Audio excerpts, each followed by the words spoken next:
What's up, everyone? Welcome to Invisible Walls, episode 162, our absolutely massive E3 blowout here on the show. We're going to run through all the big three, talking about the press conferences, all the games. We're going to do a third-party section, going to do some special wishes for the show. We've got a big one, and I am Shane Satterfield, and I'm here to ask you, what do you want? What do you want, Marcus? I'm not going to say it. I'm not going to say it right here on it. But I did call it last week that people were going to assume you were being a dick, and I think some of the reaction was a little bit overboard, to say the least. Yeah. But, as the host, I'm kind of here to generate discussion. I felt like mission accomplished. Different from any other episode of Invisible Walls. 2 weeks ago we didn't have any. Oh, that's right. Shane was at Gamers Week. Right, I wasn't there. Ryan's on the show, as you already heard. Hello. Justin Spear is here today for the big E3 show. Yo. And we have a very, very special guest. It took 162 episodes to get him in here. But for our big E3 blowout, Michael Pack Attack Pachter is here to talk to us about all things E3. And I might be right on one or two of them. How much do we have to pay him? Yeah, exactly. royalty free. I need a copy of that. All right, we have a lot to get to on the show, so without further ado, let's get to it. All right, before we jump into E3 with both feet, we're going to talk very briefly about Call of Duty Elite, announced yesterday. And I have to admit, at Activision's Judges a Week event a couple weeks ago, they beleaguered this point for a good 2 hours. Imagine having to sit and listen. You learned everything you needed to know in a 2-minute trailer. We sat there for 2 hours. So, I mean, my main question is, when it comes to Call of Duty Elite, what do you want, Shane? I don't want. No, this is the monetizing, obviously, of the Call of Duty franchise, and we have somebody who called it, apparently, as he keeps on telling us. And actually, that was me 3 years ago. Oh, sorry. It might have been you, actually. I think I got it from you. I've just spent the last 3 years ragging on Bobby Kotick, and he has, Michael, he has said that he wants to monetize this, so it's no big surprise. But everybody's getting all kind of wound up about it, and there's no price confirmation. The features are kind of cloudy right now. We don't know what's pay, what's free. So, I mean, right now it seems like any of it. Well, it seems like Bungie.net. I mean, I can't see them charging more than what, $3 a month for this right now. $1. I mean, what's less than basic Netflix subscription? So which is $7.99 a month. Yeah, so it could be $3, $5, something like that. So it's going to be $60 a year. It'll be more than that. It'll probably be, if you buy 1 month, it's $7.99. If you buy 3 months, it's $18. If you buy a year, it's $60. Maybe $50. I don't think cheaper than $50, and I don't think more than $60. That's the range. You're going to get all DLC, all map packs, so you will get 3 map packs a year. Is that confirmed? Because I mean that was a lot of speculation about that. It's company to me confirmed. It's not in their press release. I don't know why. So you heard it here first. World exclusive on Invisible Walls. That is. I haven't printed that yet. I did print that I expected. So you'll get, assuming that you care, you'll get $45 of value for your $50 or $60. So now you're talking about $5 to $15 extra. And again, not everybody buys all 3 map packs. I'd say fewer than 1 million people buy all of the 20 million copies of Call of Duty.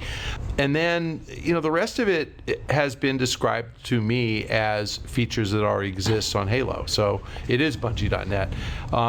Back a year ago, when the Bungie guys signed with Activision, I actually spoke to them first. I mean, they actually called me 5 minutes after it hit with Activision.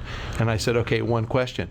Why would you sign with Activision? Why not Electronic Arts? And Activision was on the phone? Yes. and That's awesome. And Harold Ryan goes, because, and this is back to what I've been saying for 2 years, he goes, because they've shown us a way to monetize multiplayer, and if we can get $1 a month for each person that plays the next universe that we create on Activision, that's, we never have to work again.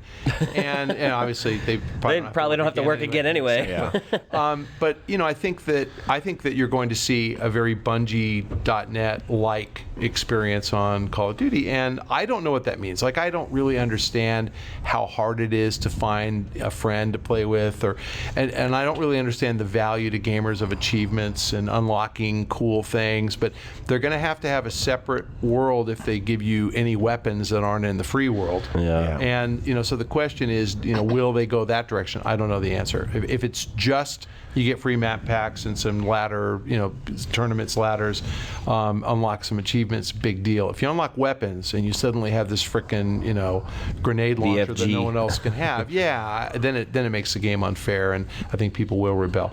And the big open question is, do they fail to innovate on the free multiplayer so that de facto you're going to end up over time having to pay for the subscription? I think that I think people already believe that's the case, that they're not innovating in the multiplayer already with the free multiplayer. I mean, you'll get bare bones multiplayer, and I think then touching back on Bungie, it makes sense that with this being a success for the first year, 2 years, then the next deal is, all right, upgrade to paying $12.99 a month, and we'll roll in the new Bungie game. I am certain they'll free of charge. Or they start putting you on the beta, the multiplayer beta. Only if you're a part of the club do you get into the beta. Was that type EA's of stuff. Gun Club completely free?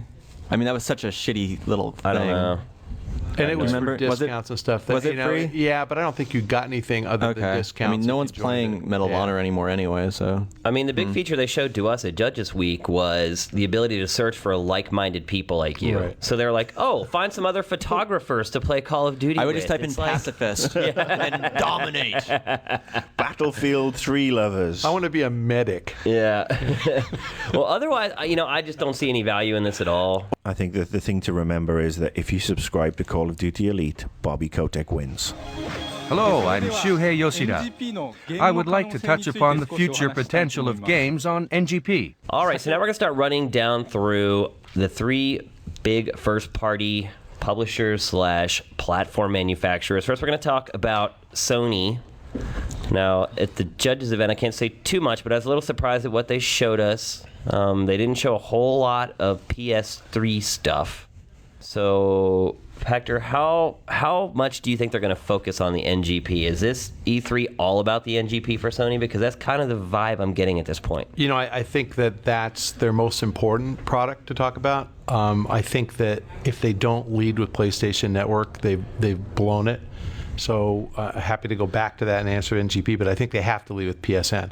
NGP, I think the real problem with that device is it's a solution in search of a problem.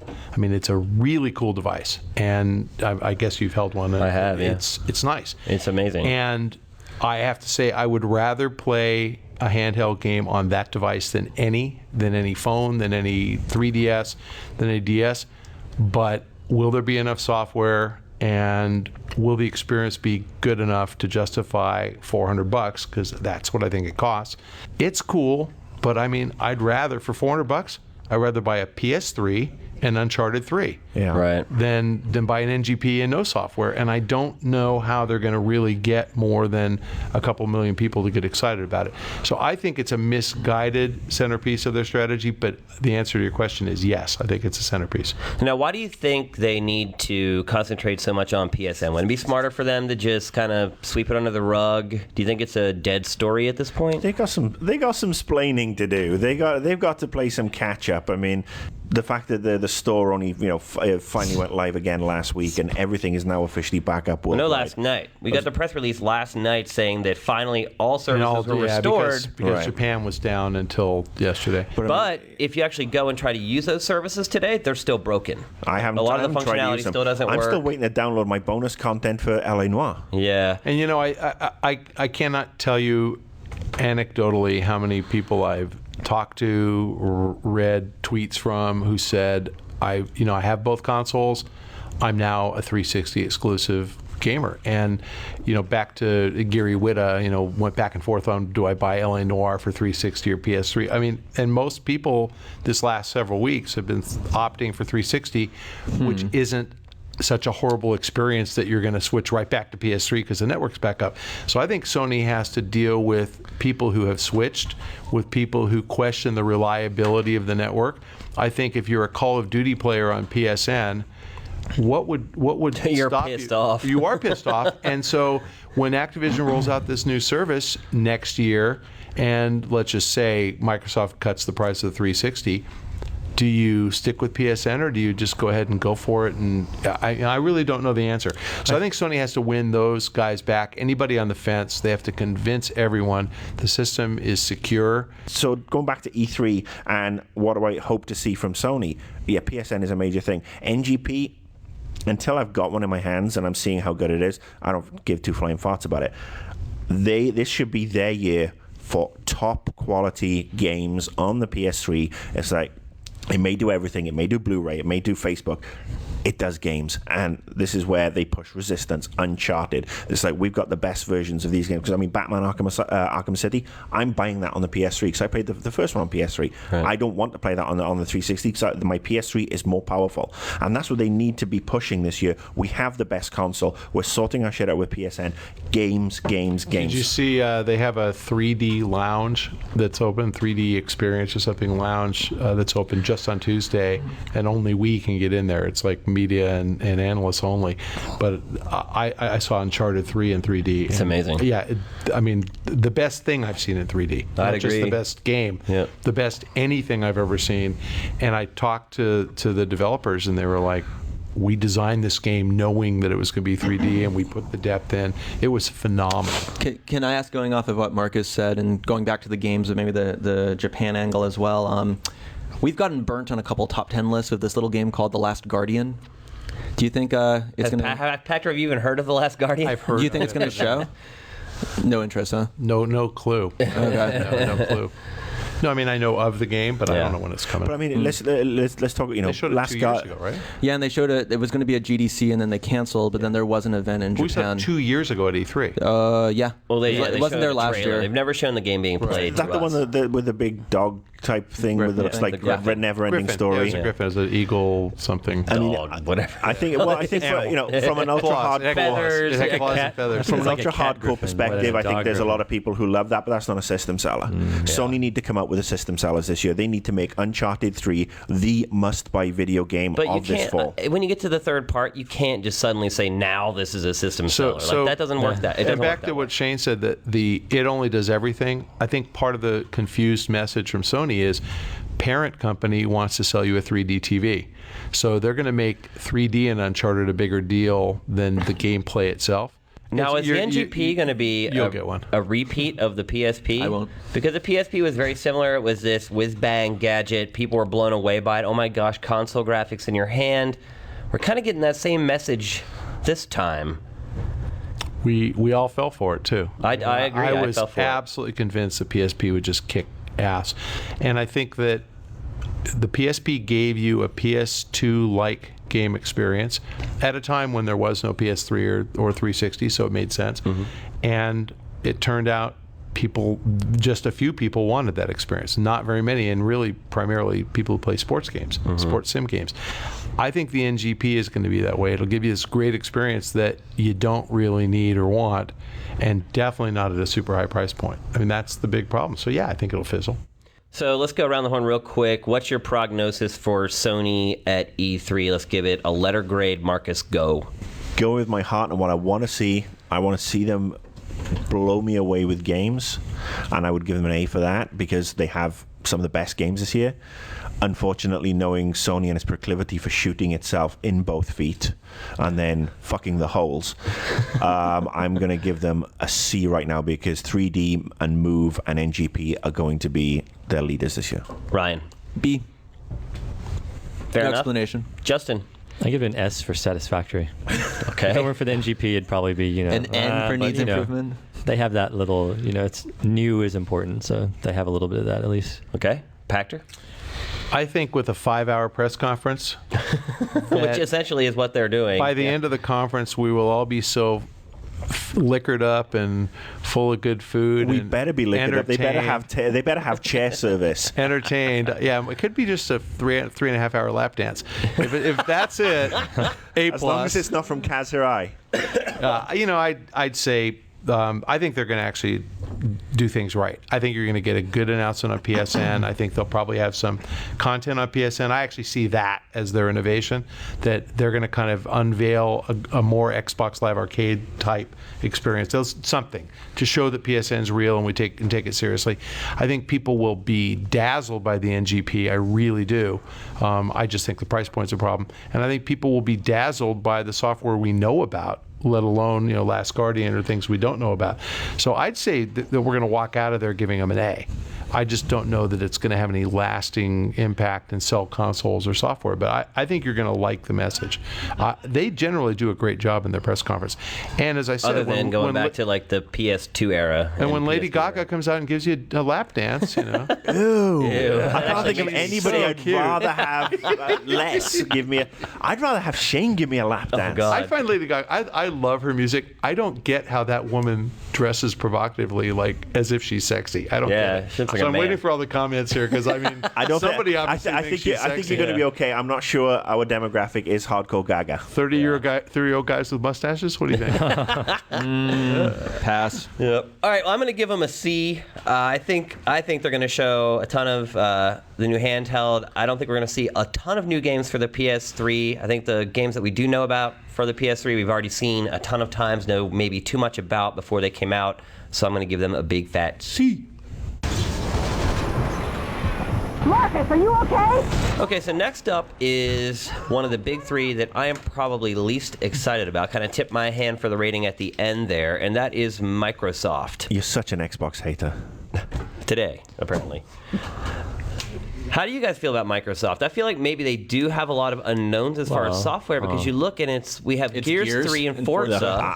I've been saying this for weeks. So are they going to announce like 50 games at their press conference? Or the Kinect. They've already said there's going to be a buttload. They've said Kinect is going to be a big part. I think Microsoft are going. Microsoft don't want to have a shitty press conference. Last year was a little bit all over the shop. Microsoft are probably the best marketers to the hardcore games boys. They disappointed a lot of people last year with the whole Kinect dance and Kinect masturbation and all that sort of stuff. I think Microsoft are going to bring it big at E3. They've got some stuff, I'm sure, that Michael may not, you might know, you might not know, but I mean, my gut reaction is that they are going to announce Xbox 720. I'm sure they and it will be built in with Kinect, and there will be there'll be a price drop on the Kinect bundle with 360. That'll come down in price because they want to have another big banner year. But I also think, and this is me kind of off the wall, I'm expecting them to announce the new Xbox for 2012 DirectX for 11. next year. For next year. You're probably sitting in the wrong company to make such a bold declaration. Well, let's face it. I can sit on this chair and do it because I have no credibility whatsoever. Whereas if Michael says it, people will pay attention. If I say it, and it comes true, oh, he got lucky. So Okay, I've been saying Xbox 720 in 2014, and I'm still saying it. yeah, well, that's I think that's more likely. Now, in fairness, I promised them I would not disclose what I know, so I wouldn't change anything that I forecast. And so everything I say today is going to be what I was saying before.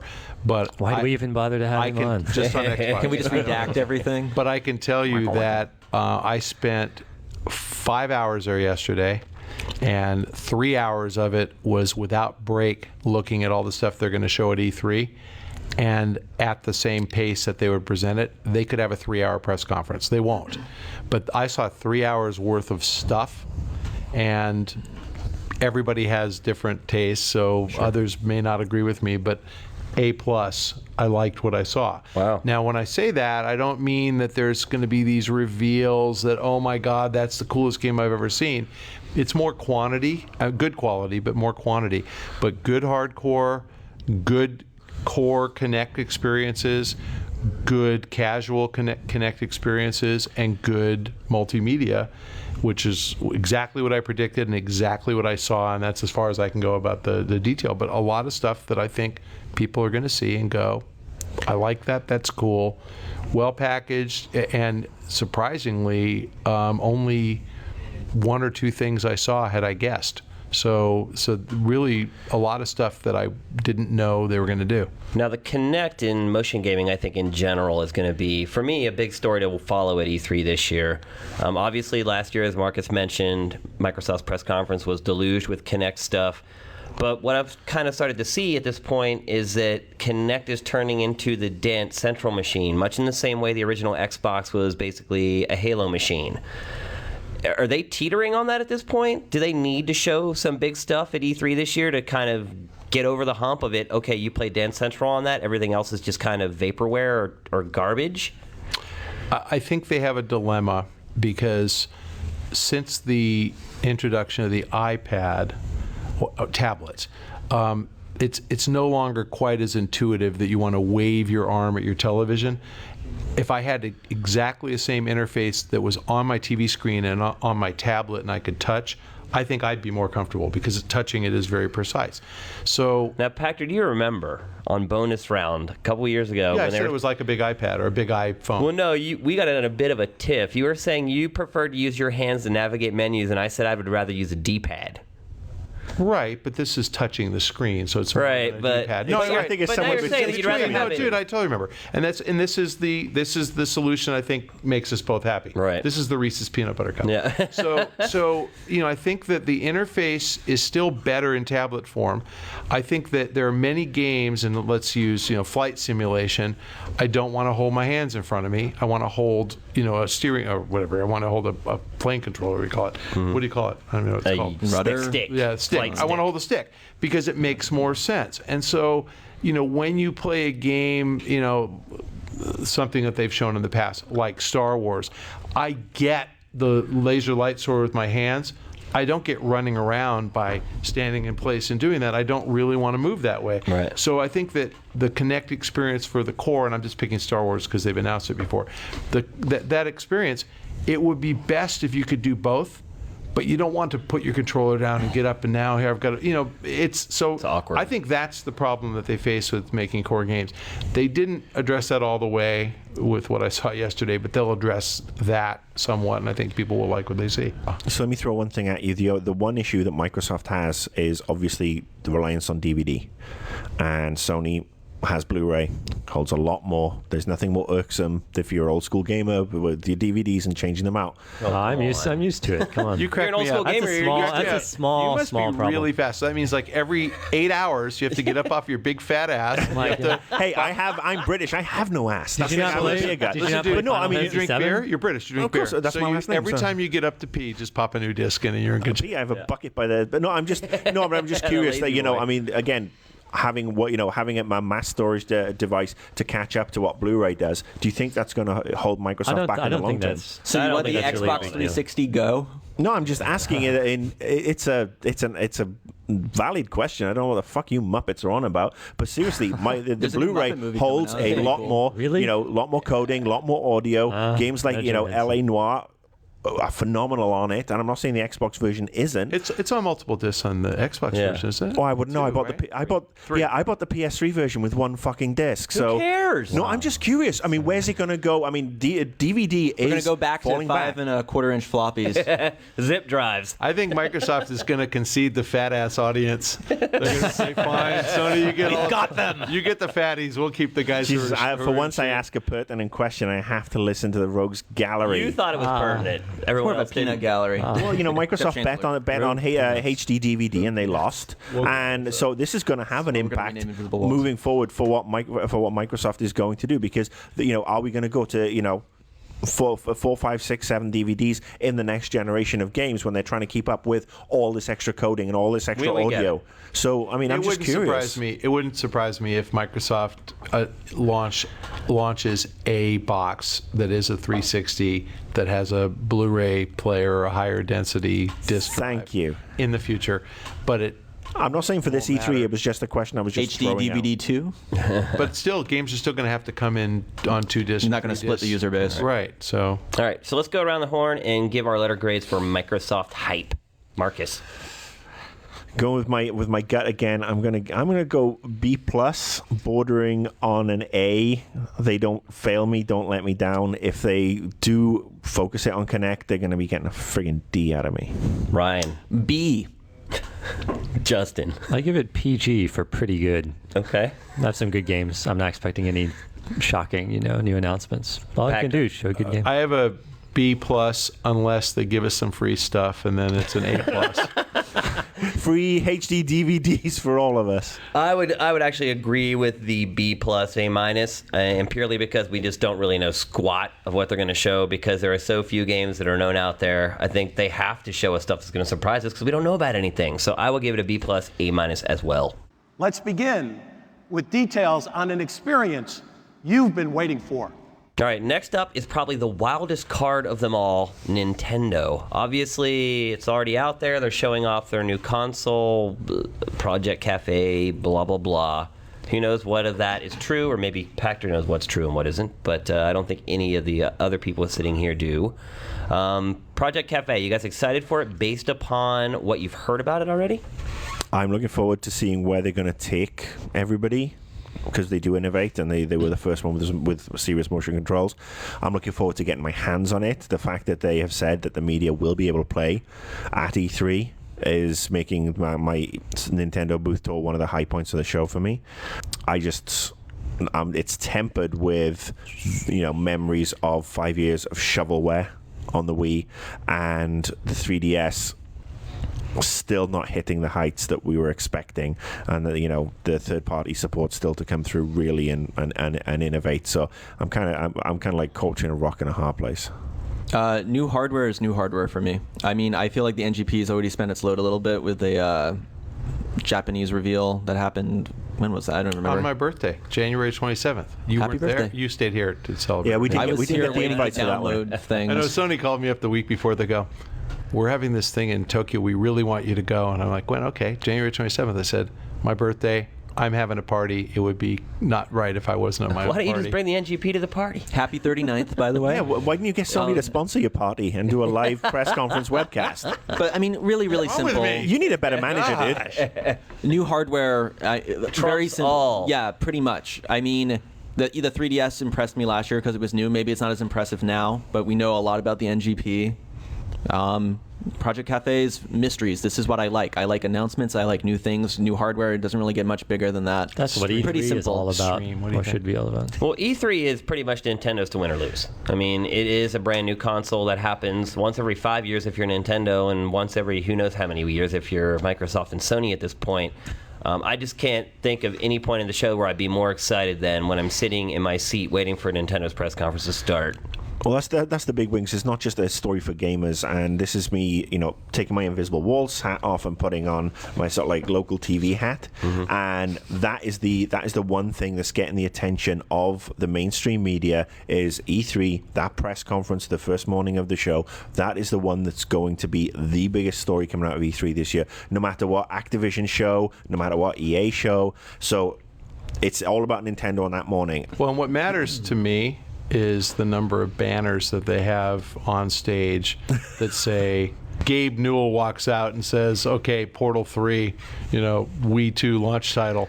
That's pretty cool. I mean, if you get something like that says a serious developer is taking this console seriously and we're going to be there at launch. And if you remember with the Wii, that was Ubisoft with Red Steel. And I don't really remember. Do you remember any big third party? It was EA with Madden and Ubisoft with Red Steel. Sega had Mad World later on. Yeah, but I mean, I'm thinking like Launch. Yeah, we Red kind Steel of was the knew big at the one. launch that it was going to be light, and we hoped, and I think that was Nintendo's big mistake, and I think they have to get third parties behind it. I don't know if they'll pull it off. I don't know if they will or not. I've heard nothing out of third parties about support for this thing. I've heard stuff. I think Nintendo need to.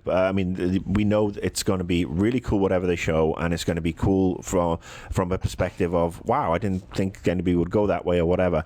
I think what Nintendo need to do is reaffirm their hardcore gaming credentials. They need so if it says to put out Insomniac and Epic and Bungie up there, then we're going to say, all right, this is real, and then you will be. And excited. I think that's the other My thing. mustache will flip up. Well, I think it's the other thing is we don't want while we want the usual suspects with regards to to Capcom and Namco and a lot of the phenomenal Eastern developers or Asian developers. We need, as you said, we need Valve to come out. We need BioWare to come out. And we need the Western gamer needs a love letter from Nintendo to say, we're delivering these amazing experiences that's basically focused towards what you guys want to play. And I'm not talking Call of Duty. Sure, like Mass Effect 3 could be in that window. That'd be perfect. Right. BioWare coming out and saying Mass Effect 3 on all 3 consoles would be really cool. But I also feel like we get this with every Nintendo hardware announcement. They do put up the banners on the stage, and they do put up this list of 35 publishers who are making games. And it's not a lie.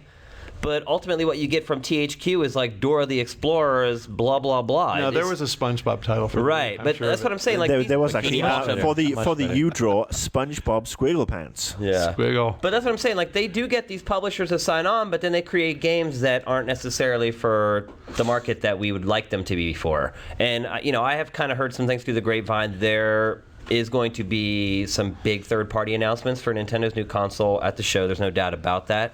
That will get us excited. I mean, if they're big, prominent third parties, it'll get. If it's not, South Peak Games, it'll get us excited. I know there's at least a couple instances where that is not the case. It is going to be some big boys. So I think, again, I go back to when they announced the GameCube and when they announced the Wii and what they told us on stage and what ultimately came to pass over the next 5 years. Kind of night and day, and that's my fear is that they get up here and they say. So it's 3 or 4 games if that's what they show. That doesn't sustain a console over the life cycle. Like they need to be committed to getting those third parties, creating exclusives for them through the life of their console, and they need to support them with marketing. Rumors are flying, but I don't know. Nintendo obviously doesn't have a lot of games to show, so they're going to have to fill up a lot of their press conference with the 3DS and their new machine. Pikmin. Sorry. I want it. They're going to have to start playing nicer Western developers, and they're also going to have to start reintroducing and upholding the Nintendo seal of quality. What about online? Obviously, that's their big question mark, right? It's okay. Third-party support, they need it. What about their online strategy? It hasn't been hacked yet. Have they? Right. Do they have an online component? They do, but it's horrible. It's archaic. It seems like it was built in like 1982. It's about 3 steps below PSN, yeah? At least, yeah. So, I mean, that's the other thing. Are we going to see a big announcement from Nintendo where they create this mythical Star Road online service that has been bandied about? You have to find the secret exit to. I'll bet hard dollars that they announce an online strategy at E3. I don't know that. I mean, they'll give themselves a year at least to implement, and then we'll see if they execute. But they'll announce it. Sure. Yeah, well, I think Miyamoto went on record a month or two ago saying that was one of the things they know that they failed on with the Wii is that they didn't go outside. Well, they were waiting on, That's their excuse. They always say, right? Well, penetration, just like they're waiting for everyone to have an HD since TV. They've been making money, it's their call to me. Letter grades very quickly. Marcus. B-. Ryan. B. Of course. Justin. NA. NA? Not applicable, you mean? Nintendo's awesome. It is. I think it's impossible to predict the new console. There's so much undecided now. We're just it talking all about your depends. hypometer. That's it. Based upon what you know, how hyped are you for Nintendo's presence at E3? I'm pretty hyped. That would be the most. Yeah, I'm most looking forward to Nintendo. I think it could be theirs. I say they win hands down because if in fact the console's cool and if in fact it has a ton of third-party banners behind it, the press is going to go apeshit and just say, I love this thing. And my guess is we are going to like what we see. Yep. It's just time will tell if that third-party software is, Bikini Bottom or it's Ghost Recon. So we'll see. Total A for me. Cannot wait for the Nintendo press conference. It looks like Joker is trying to control who runs the streets. All right, we're quickly running out of time here. It's been an awesome show, but we still have some more segments to get in. Next, we're going to talk about third-party publishers, and we're going to give you guys each a minute to talk about one third-party game you're especially excited for and why.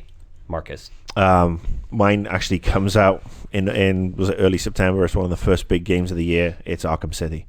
Everything I have seen, everything I have read about this game is basically taking one of my favorite all-time games in Arkham Asylum, ramping it up to 10, making it way more sandbox, way more to explore. We just found out that Catwoman's going to be in it as a playable character as well, so I'm interested to see where that goes. That was the ultimate superhero fanboy love letter of a video game ever in Arkham Asylum, and I'm just so stoked for what I'm hoping is one that blows it away, and is the game of the year for this year. But Arkham City all the way. Ryan. I think it's not going to be much of a surprise, but Dark Souls. I did not get to see what you saw at Judges. I didn't get to have hands-on, but I did get to see a quick demo a couple weeks ago where he talked about that. But Demon Souls was what I wanted out of a mature Zelda in a lot of ways, and now they're making a consistent world that I think it may not be quite as big as Skyrim, but I mean, from some of the stuff we've seen, I think it's still going to be kind of an impressive place to explore. And the translations out of the stuff that they have announced in Japan are still very interesting, and it's kind of interesting that it's a game that's kind of old school in a lot of ways, but it innovates in a lot of key areas, and it's just kind of interesting to see what they're going to do in a proper sequel with the money that Namco Bandai is going to give them this time around. Okay. Justin.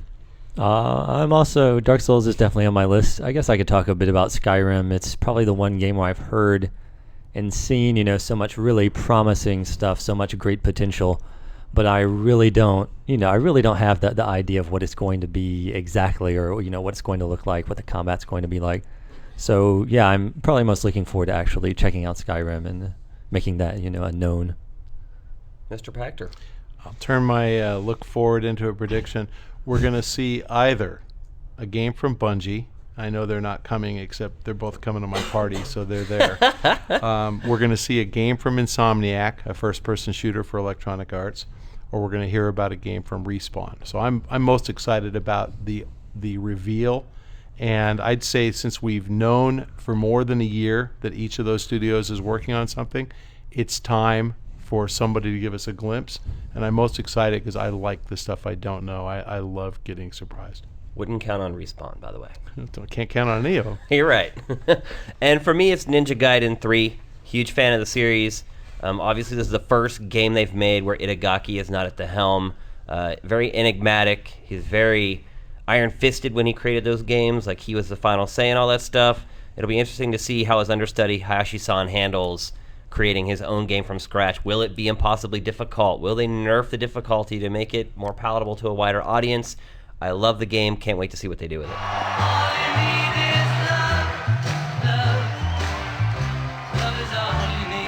All right, so this last segment of our big E3 preview is kind of a catch-all. You guys can talk about whatever you want. I'm going to toss it to you. You can talk about your favorite E3 moments, maybe a prediction you might have for E3.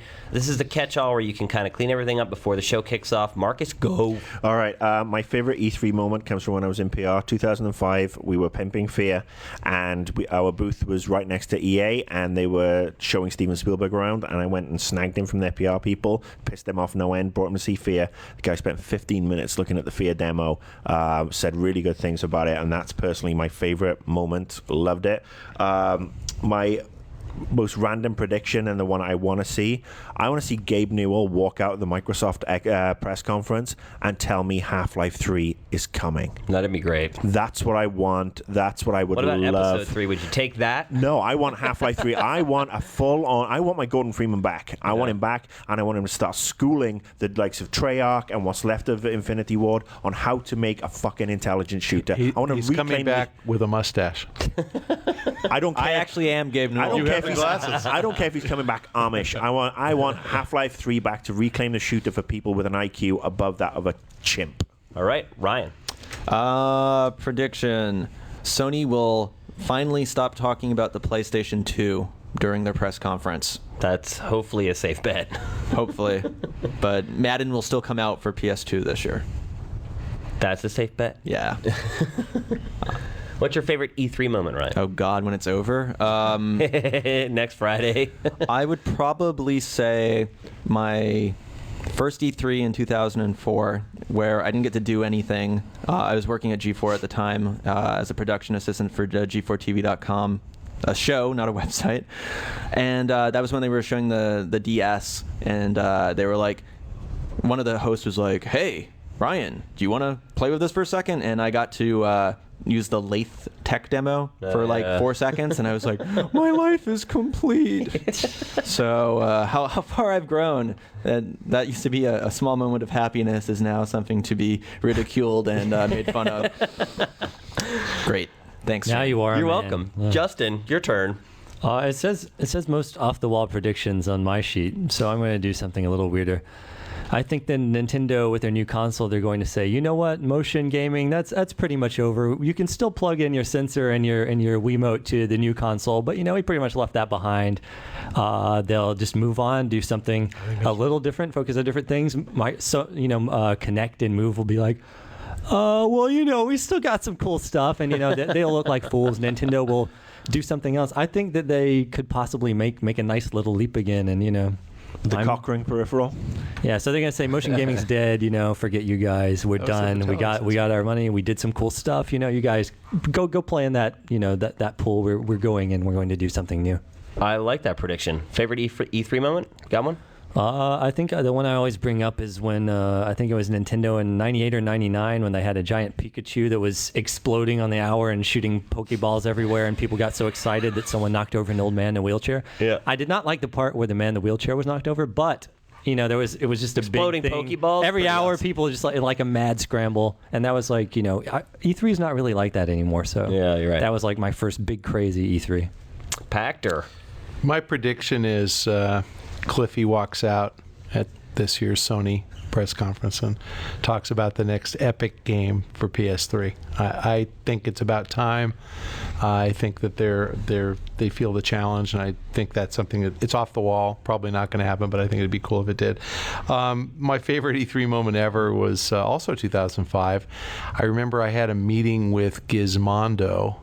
And I went to their booth, and they had all these booth helpers, and there were a lot of them, all female, all dressed like schoolgirls in really short plaid skirts and really revealing white, Oxford cloth shirts.